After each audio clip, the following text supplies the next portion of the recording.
Yo, what is up? It's Wodzu here, and today we're gonna be talking about drums.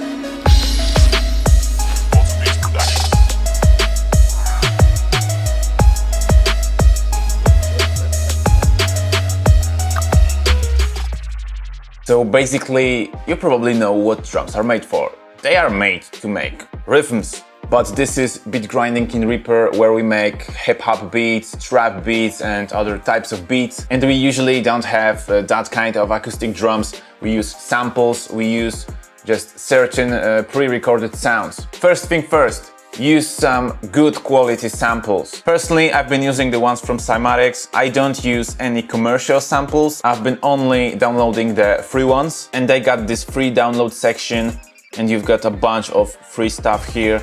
All the kits I have are here.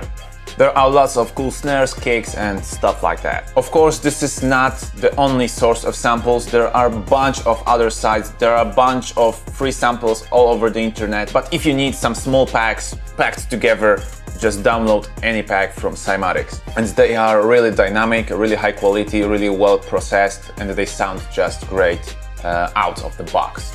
Okay, and now I'm gonna tell you something which you may not agree with. Drums are the most important part of every hip-hop or trap beat. Of course, this is not only in my opinion, but let's be honest guys, you can choose any sample you like today, from vinyl, from some synths, anything you like, even from the exhaust of your car, and you can make some typical trap drums with these rolling hi-hats, and it becomes a trap beat. Or you can sample and chop any sound and make a boom bap beat with it. You know what I mean. And most importantly, drums are the thing that make you nod your head as you are listening to the beat, you know.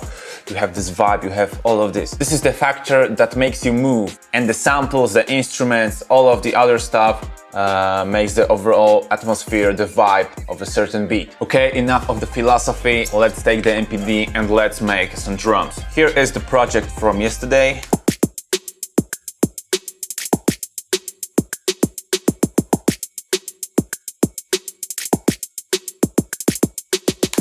So you have a basic drum idea, it's really dense. I would use it for a chorus, not like a verse. And this is also a very important thing.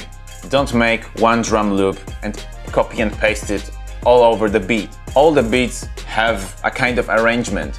You have the chorus, the verse, the bridge, the intro, the outro, the parts of the beat with different drum beats. I know there are lots of songs, really good popular songs that just use one simple drum loop on 8 or 16 bars and it's played over and over again with some variations. But actually, if you are playing your drums, if you're not programming it, just make an effort, make some more loops, make some more variations, just to have the materials and the blocks you'll be able to use in the future as you are building the beat. Okay, so we will use this part for a chorus, and now I'm gonna record something for the verses.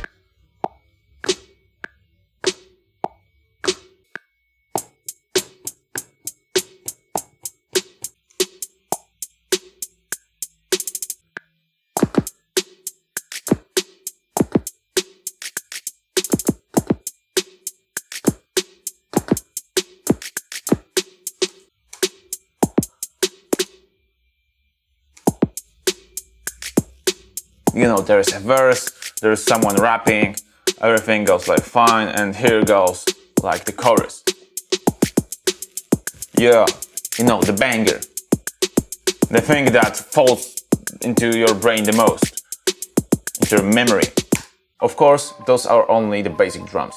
We need more sounds, we need cymbals, we need some ear candies, which I'm going to talk about in the next episode, ear candies. As I was starting making beats, I was just like, you know, all these trap beats are the same, they have like similar drum patterns, they have this rolling hi-hats, and it's all the same, it's easy, man. In real music you have like real drummers, and here you just use a controller.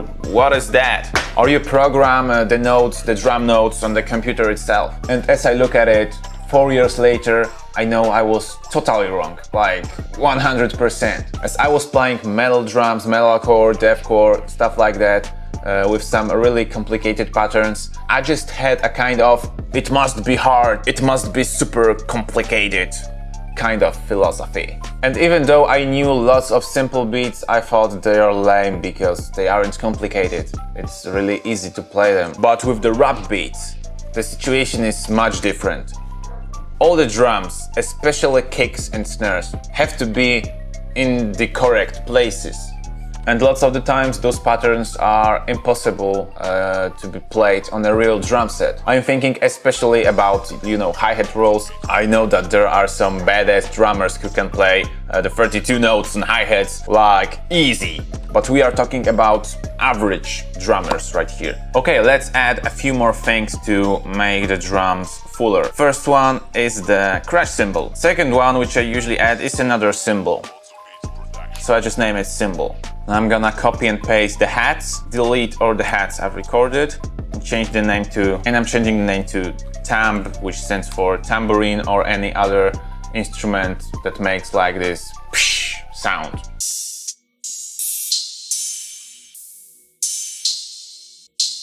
This is not a tambourine, but it sounds cool. It's another cymbal.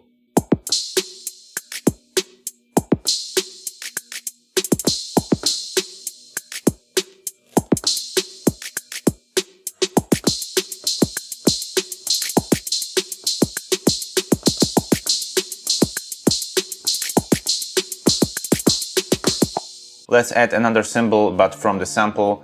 We press Ctrl-Alt-X so we can see the media exploder. I like to keep it here, so I'm moving this tab from here, just here. Now it looks more like in FL Studio. I like to keep those samples on the left. I suggest to make the volume of the sample player lower, so if you are working on a lower levels, it doesn't rip your ears off.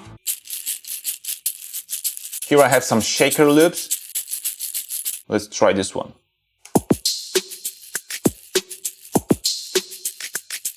Yeah, that's what I'm talking about. And maybe on the chorus.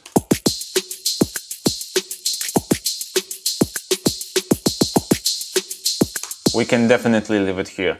And that's what I'm talking about. It makes your head nod. So let's change the names. Here is the shaker. And here is the cymbal. Okay, let's find a crash. This one sounds cool.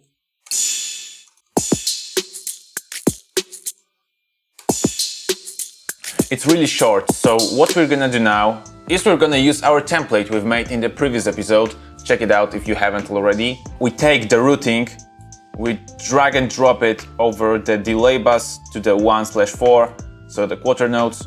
And now as we play the cymbal,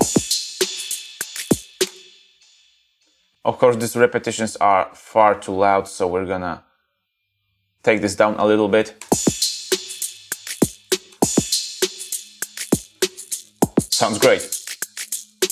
So my advice is, because this is what I personally do, start from the drums. I used to dig through lots of samples and I couldn't find any interesting one. You can make drums to a certain sample, or you can make a certain sample to drums. It depends if you are building your beats from the top or from the bottom. The usual order I make my beats in is drums. I'm starting from the snare, then the kick, then the hats, then the cymbals. Next I'm moving to the rhythmic instruments, which I'm going to talk about in the future episodes. And the last step depends on the beat. I am making some lead sounds, or I am making an 808 and then I'm making the lead sounds. That's everything for today, guys. Make sure you subscribe to the channel for the future episodes of Beat Grinding in Reaper. If you want to see how I make my videos, check out the Monday Cookup series, where I'm just traveling all around my surroundings and I'm making beats in lots of different places, including my studio. Make sure you turned on all the notifications,